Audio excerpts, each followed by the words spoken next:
35 lakh rupees, इतना पैसा ईशांत शर्मा हर महीने कमाता है। ईशांत शर्मा ने कुछ टाइम पहले एक पॉडकास्ट किया था और उसमें उन्होंने बताया था कि वो महीने का 35 लाख रुपीस कमाते हैं।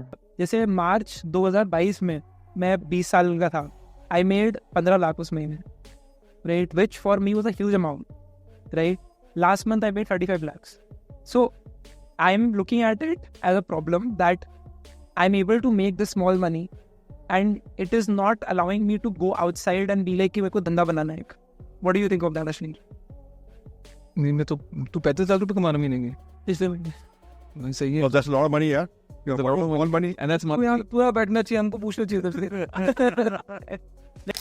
और सबसे शॉकिंग बात तो ये है कि वो कह रहे हैं कि मैं इस छोटे से अमाउंट से आगे नहीं बढ़ पा रहा हूँ। और आप देखो पॉडकास्ट किसके साथ कर रहे हैं, उनकी एज बाकी सबसे कितनी कम है, मतलब कोई कंपैरिजन ही नहीं है। भाई सिर्फ और सिर्फ अभी 23 साल का है। अगर आप ईशांत शर्मा को नहीं जानते तो मैं आपको बता दूं कि इनका एक यूट्यूब चैनल है ईशांत शर्मा के नाम से, जिसमें वो एजुकेशनल वीडियोस क्रिएट करते हैं। जैसे कि वो कभी कोर्सेज सजेस्ट करते हैं, तो कभी वो IIT JEE एग्जाम से रिलेटेड खुद के एक्सपीरियंसेस शेयर करते हैं। इसके अलावा ऑनलाइन अर्निंग्स पे भी काफी सारी वीडियोस बनाते हैं। तो आज की इस वीडियो में हम जानेंगे कि आखिरकार ईशांत शर्मा इतने सारे पैसे कैसे कमा रहा है, उनके सारे के सारे इनकम के सोर्सेस को डिटेल में डिस्कस करेंगे। इसके अलावा उन्होंने बिट्स पिलाइन जैसे टॉप नॉच कॉलेज से ड्रॉप आउट क्यों मार दिया था, जबकि काफी सारे लोगों का सपना होता है वहां पढ़ना। बाकी उनके वीडियोस पे भी ज्यादा व्यूज नहीं आते हैं किसी टॉप यूट्यूबर जितने, जैसे कि ध्रुव राठी, एल्विस यादव और हर्ष बेनीवाल की तरह। लेकिन फिर भी वो इतने कम व्यूज के साथ इतने ज्यादा पैसे कैसे कमा रहे हैं, आखिरकार इसके पीछे क्या लॉजिक है। तो ऐसे ही इंटरेस्टिंग सवालों का जवाब आपको इस वीडियो में मिलेगा, इसलिए वीडियो को पूरा एंड तक देखना। उनकी अर्निंग्स को मैंने 4 पार्ट में डिवाइड कर दिया है, जिसमें से पहले पार्ट में हम बात करेंगे कि वो यूट्यूब से पैसे कैसे कमाते हैं। फिर दूसरे पार्ट में हम ये जानेंगे कि ईशांत शर्मा ने कौन कौन सी जॉब करी थी और वो उससे कितने पैसे कमाए थे। इसके बाद तीसरे पार्ट में हम ये बात करेंगे कि वो क्या धंधा पानी किया करते हैं, यानी कि वो कौन सा बिजनेस कर रहे हैं। इसके बाद सबसे लास्ट में हम बात करेंगे उनके इन्वेस्टमेंट्स के बारे में, कि आखिरकार ये पैसे इन्वेस्ट करके कितने पैसे कमा रहे हैं। शुरुआत करते हैं यूट्यूब के पहले पैसे कमाने के तरीके से, जो कि है गूगल एडसेंस। आप जो भी एड्स वगैरह देखते हो वीडियो के बीच में, उसके पैसे मिलते हैं। तो सभी यूट्यूबर्स को व्यूज के हिसाब से पैसे मिलते हैं, मतलब कि सीधा सीधा हिसाब किताब ये है कि जिसकी वीडियो में ज्यादा व्यूज आएगा वो ज्यादा पैसा कमाएगा। लेकिन इसमें भी झोल है, क्योंकि यूट्यूब में नीश के हिसाब से पैसे मिलते हैं। इसमें से टेक और फाइनेंस वाले क्रिएटर्स को कम व्यूज में भी ज्यादा पैसे मिलते हैं, जबकि कॉमेडी और व्लॉग्स बनाने वाले यूट्यूबर्स को ज्यादा व्यूज आने के बाद भी वो कम पैसे कमाते हैं। इसके अलावा एक यूट्यूबर जो इंग्लिश में वीडियोस बना रहा है वो भी ज्यादा पैसा कमाएगा अगर हम कंपेयर करें उससे जो हिंदी में वीडियोस बना रहा है। अब इनकी अर्निंग्स में इतना ज्यादा फर्क क्यों है, अब इसके लिए तो एक अलग से ही वीडियो बन सकती है। लेकिन अभी के लिए तो ये समझ ही गए होंगे कि टेक और फाइनेंस वाले यूट्यूबर्स ज्यादा पैसे कमाते हैं और ईशांत शर्मा भी फाइनेंस से रिलेटेड वीडियोस बनाया करता है। इसके अलावा उनकी वीडियोस भी इंग्लिश लैंग्वेज में रहती है। इसका मतलब है कि वो और ज्यादा पैसे कमाएंगे। और एक वीडियो में उन्होंने अपने चैनल का आरपीएम दिखाया था और उनके चैनल का आरपीएम $1.30 है। अब आरपीएम का मतलब होता है रेवेन्यू पर माइल, यानी कि उन्हें हर 1000 व्यूज के कितने पैसे मिलते हैं, उसे ही हम आरपीएम कह देते हैं। उनके चैनल का आरपीएम बहुत ज्यादा है, इसीलिए वो कम व्यूज में भी ज्यादा पैसे कमा लेते हैं। वैसे जब लोग यूट्यूब में यूट्यूबर्स को देखते हैं तो उन्हें ये लगता है कि जिसके ज्यादा व्यूज आते हैं वही यूट्यूबर सबसे ज्यादा पैसे कमाता है। वैसे आप अगर ईशांत शर्मा का चैनल देखोगे तो उनके चैनल में ज्यादा व्यूज नहीं आते हैं, मतलब इतने व्यूज भी ज्यादा है लेकिन इससे भी ज्यादा व्यूज बाकी सब क्रिएटर्स के आते हैं, लेकिन फिर भी वो ईशांत शर्मा से कम पैसे कमाते हैं। तो अब हम बात करते हैं कि ईशांत शर्मा अपने यूट्यूब चैनल से कितना पैसा कमा लेता है। तो साल 2022 में उन्होंने गूगल एडसेंस के थ्रू 27 लाख रुपए कमाए थे। अब हम बढ़ते हैं उनके अगले इनकम के सोर्स की तरफ। उनका दूसरा इनकम का सोर्स है स्पॉन्सरशिप, और यही वो इनकम का सोर्स है जिससे ईशांत शर्मा सबसे ज्यादा पैसे कमाते हैं। अब बात यह आती है कि आखिरकार स्पॉन्सरशिप होता क्या है। देखो, जब किसी भी इन्फ्लुएंसर के पास काफी सारी ऑडियंस जमा हो जाती है तो ब्रांड्स उनसे अपने प्रोडक्ट को प्रमोट करवाती है और उसके बदले ब्रांड्स क्रिएटर को पैसे दे देती है, और इसमें क्रिएटर और ब्रांड दोनों का ही फायदा हो जाता है, क्योंकि क्रिएटर को पैसे मिल गए और ब्रांड का प्रमोशन हो गया। मतलब कि दोनों तरफ से विन विन सिचुएशन है। और ईशान ने गूगल,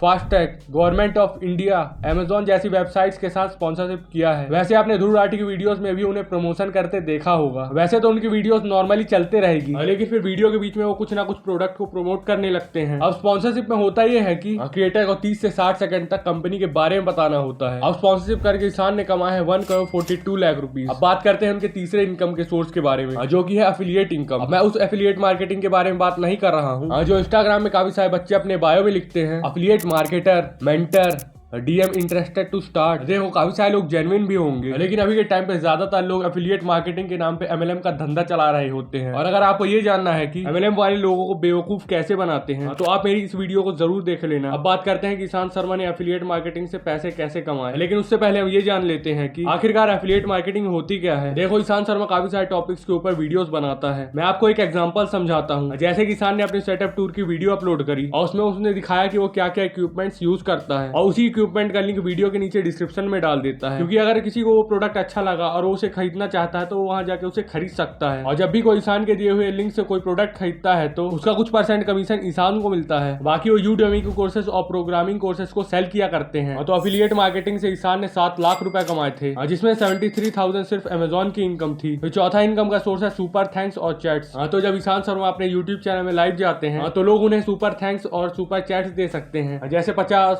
100, 500, 1000 रुपए। वैसे ईशान लाइव में ज्यादा जाते हैं नहीं। उन्होंने एक वीडियो में बताया था कि जब उनके 500 के सब्सक्राइबर्स हुए थे तब वो लाइव में गए थे। उससे पहले उन्होंने ये सुपर चैट वाला फीचर इनेबल ही नहीं किया था। तो फिलहाल इससे ईशान ने बहुत कम पैसे कमाए थे, क्योंकि वो लाइव बहुत कम जाते हैं। 900 रुपए तो यही वो अमाउंट है जो उन्होंने इस वाली लाइव से कमाया है। तो ये तो बात होगा कि वो यूट्यूब से पैसे कैसे कमाते हैं। अब उनके बाकी इनकम के सोर्स के बारे में बात करते हैं। लेकिन बात तो ये भी है कि उनका बिजनेस यूट्यूब से ही लिंक है। अगर फ्यूचर में उनके यूट्यूब चैनल में कोई समस्या आती है तो वो चीज उनके धंधे को भी अफेक्ट करेगा। अब बात करते हैं कि उन्होंने जॉब कौन कौन सी की है। वैसे तो उन्होंने एक कंपनी में इंटर्नशिप भी किया है, लेकिन उन्हें वो चीज करने में मजा नहीं आ रहा था। मेरा कहने का मतलब ये है कि वो जितना टाइम और एफर्ट उस पर्टिकुलर चीज के ऊपर लगा रहे थे वो बिल्कुल भी वर्थ इट नहीं था। इसलिए कुछ दिनों तक काम करने के बाद ही उन्होंने वो काम छोड़ दिया था, क्योंकि एक दिक्कत ये भी थी कि उन्हें पैसे बहुत कम मिल रहे थे। फिर वो अनअकैडमी में एजुकेटर की जॉब करते हैं। उसमें वो स्टूडेंट्स को पाइथन प्रोग्रामिंग और फुल स्टैक डेवलपमेंट पढ़ा रहे थे जावास्क्रिप्ट और रिएक्ट की मदद से। देखो ये जॉब करने में उनको कोई भी समस्या नहीं थी, क्योंकि इसमें पैसे तगड़े मिल रहे थे। इसमें एक्चुअली पैसे घंटे के हिसाब से मिलते हैं कि आप कितने घंटे पढ़ा रहे हो। वैसे ईशान ने सिर्फ 3 महीने तक ही अनअकैडमी में पढ़ाया था और उससे उन्होंने 4 लाख रुपए कमाया था। मतलब पैसे तो उन्होंने अच्छे खासे कमाए थे। अब छोड़ने की वजह ये थी कि उस टाइम धीरे धीरे उनका यूट्यूब चैनल भी ग्रो होने लगा था। इसके अलावा उन्होंने एक बुक पढ़ी थी जिसका नाम था द मिलियनेयर फास्ट लेन, जिसमें जल्दी रिच बनने के काफी सारे प्रिंसिपल्स को बताया गया था। जिसमें से एक प्रिंसिपल ये था कि आप अपने टाइम को ट्रेड करके अमीर नहीं बन सकते हो। तो इसका मतलब ये है जैसे कि कोई टीचर है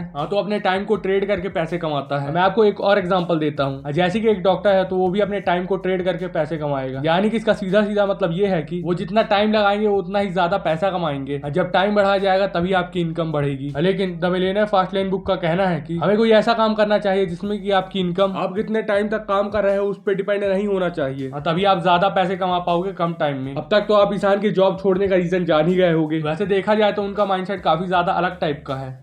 When I observe people and how they live their life, it's a very, typical map that everyone will tell you. When you get into a college, you get a degree, you work for the next 40 years, and then you retire. And then at that point, you would have built enough corpus that will last you the next 20-30 years of your life, however long you are alive, right? That's a flawed way to think about life. वैसे तो bits Pilani Goa से अपनी electrical engineering की degree कर रहे थे और bits Pilani Goa में पढ़ना तो काफी सारे लोगों का सपना होता है। और यहाँ तो भाई ने 3rd ईयर में जाकर ड्रॉप आउट मार दिया था। अब इसकी वजह ये थी कि उनका यूट्यूब चैनल अच्छा खासा ग्रो होने लगा था। इसके अलावा जो वो पढ़ाई कर रहे थे वहाँ वो उनके लाइफ में कुछ भी काम नहीं आ रही थी और उन्हें ये भी पता था कि अगर वो इस पे फुल टाइम काम करेंगे तो वो कॉलेज से जो प्लेसमेंट मिलने वाला है वो उससे भी ज्यादा पैसे कमा लेंगे। तो इन सब वजह से वो कॉलेज से ड्रॉप आउट मार दिए थे। College academics is not helping me in any of these things. मेरी इलेक्ट्रिकल इंजीनियरिंग की डिग्री है। I am not using any of that. मुझे खुद समझ में नहीं आता most of the courses that I have. I am trying to just like barely give the exams and just trying to pass away. And मुझे खुद बहुत ख़राब लगता है। Like recently I was in a lab, it was a power electronics lab and I was trying to understand everything that the professor was saying. I just zoned out after 20 minutes. I was just like कि भाई मैं क्यों पढ़ रहा हूँ ये, what is the point of it all? कितनी salary होती है of electrical engineer after they graduate. वैसे उनका डिसीजन काफी हद तक सही भी था, क्योंकि अभी के टाइम में वो कहीं ज्यादा पैसे कमा रहे हैं। अब जानते हैं उनके धंधा पानी के बारे में, यानी कि वो कौन सा बिजनेस करते हैं। ईशान शर्मा मार्केटअप नाम की एक एजेंसी चलाते हैं जिसमें वो बड़ी बड़ी कंपनीज को सोशल मीडिया में ग्रो करने में हेल्प करते हैं और उनके सोशल मीडिया हैंडल्स को भी मैनेज करते हैं। इसके अलावा वो वीडियो एडिटिंग, ग्राफिक डिजाइन जैसी चीजें भी ऑफर करते हैं। वैसे ये धंधा तो उन्होंने अपने एक फ्रेंड सारांश के साथ शुरू किया था। बाकी उनकी टीम में 25 लोग हैं और 15 क्लाइंट्स हैं, जिसमें से एक क्लाइंट तो स्टॉक मार्केट ऑफ इंडिया में भी लिस्टेड है और उसकी मार्केट कैपिटलाइजेशन $10 बिलियन से भी ज्यादा है। तो इस बिजनेस से उन्होंने 1 करोड़ का रेवेन्यू किया था। और ये बात ध्यान से सुनो कि ये रेवेन्यू है ना कि प्रॉफिट। अभी इसमें से एम्प्लॉय की सैलरी और बाकी सब खर्चे नहीं हटाए गए हैं। वैसे बिजनेस करना भी एक तगड़ा तरीका होता है पैसे कमाने का, क्योंकि बिजनेस करके बहुत ज्यादा पैसे कमाए जा सकते हैं, जैसे कि ईशान शर्मा कमा रहे हैं। लेकिन काफी सारे लोग तो ऐसे हैं जिनके अच्छे खासे फॉलोअर्स हैं, लेकिन फिर भी वो उसका अच्छी तरीके से यूज नहीं कर पा रहे हैं। वो बढ़िया बिजनेस करे और ज्यादा पैसे कमाए। वैसे देखा जाए तो बाकी सारे स्मार्ट यूट्यूबर्स भी बिजनेस कर रहे हैं, जैसे कि ध्रुव राठी अपने कोर्सेज सेल किया करता है। उन्होंने 3 कोर्सेज बना रखे हैं। पहला टाइम मैनेजमेंट का, दूसरा यूट्यूब ग्रोथ का,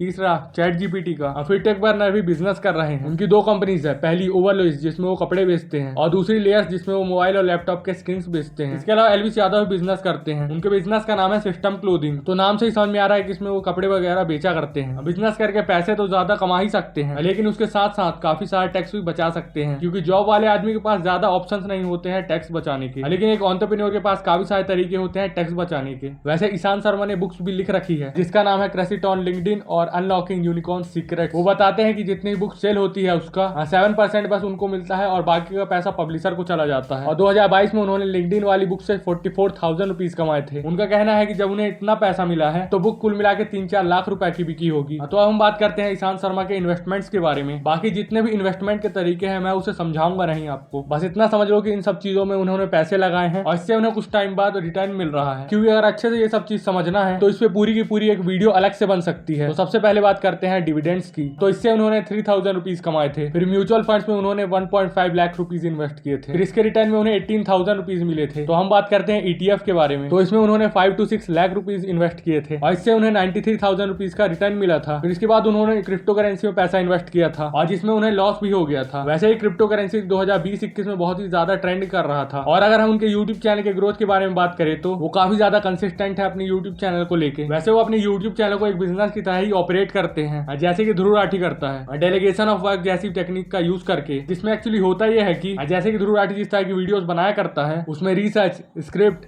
shoot, video editing, thumbnail, subtitles लिखना होता है। तो टोटल ये सब काम करना होता है, जिसमें ध्रुव राठी सिर्फ और सिर्फ एक ही काम करता है जो कि है वीडियोस को शूट करना, और बाकी सारा काम उसकी टीम करती है। जिससे होता ही है कि उनका काफी सारा टाइम सेव हो जाता है। तो पहले के टाइम में वो महीने के सिर्फ 4 से 5 वीडियोस ही अपलोड कर पाते थे क्योंकि वो अकेले काम कर रहे थे। लेकिन अब तो उनके पास पूरी की पूरी टीम हो रखी है, जिसकी वजह से महीने की 8 से 10 वीडियोस भी अपलोड कर देते हैं। देखो इससे होता ही है कि उनका काफी सारा टाइम सेव हो जाता है, तो फिर उनका जो टाइम बच जाता है उसको किसी और काम में यूज कर लेते हैं। तो अब इससे पहला फायदा ये हुआ कि अब वो कम टाइम में ज्यादा से ज्यादा कंटेंट क्रिएट कर पाते हैं। अब इसका दूसरा फायदा ये है कि अब मैं आपको इसको एक एग्जांपल समझाता हूं। जैसे कि ध्रुव राठी पहले अकेले काम करता था, जिसकी वजह से वो महीने के सिर्फ 5 वीडियोस ही अपलोड कर पाता था और 500 रुपए कमाता था। लेकिन जब से उन्होंने टीम रखा है तब से वो महीने की 8 से 10 वीडियोस भी अपलोड कर देते हैं। तो ज्यादा वीडियोस मतलब ज्यादा व्यूज और ज्यादा व्यूज मतलब ज्यादा पैसा। तो अब वो महीने का 1000 रुपए भी कमा लेते हैं, जिसमें से वो 100 रुपए अपनी टीम को दे देंगे और इस तरह से वो महीने के 900 रुपए कमा लेंगे। तो फर्क आप साफ साफ देख सकते हो। जब वो अकेले काम कर रहे थे तब वो महीने का 500 रुपए कमा रहे थे, लेकिन अब टीम के साथ काम करके 900 रुपए कमा रहे हैं। तो ईशान शर्मा भी टीम रखते हैं और सेम ध्रुव राठी जैसा ही मॉडल यूज करते हैं अपनी यूट्यूब चैनल को ऑपरेट करने के लिए। तभी तो कंसिस्टेंसी के साथ वीडियोस को अपलोड कर पा रहे हैं, क्योंकि उनको भी ट्रेवल करना होता है, उनकी भी तबीयत खराब होती होगी, वो भी थकते होंगे। लेकिन टीम होने की वजह से काफी सारी दिक्कतें खत्म हो जाती है। और मान लो जैसे कि आप वीडियो एडिटर हायर कर रहे हो, अब वो तो वीडियो एडिट करने में एक्सपर्ट आदमी है, तो वीडियो भी तगड़ी एडिट करेगा। इसके अलावा वो अपने पैसे एसेट्स में इन्वेस्ट करते हैं। अब बात ये आती है कि एसेट्स क्या होता है।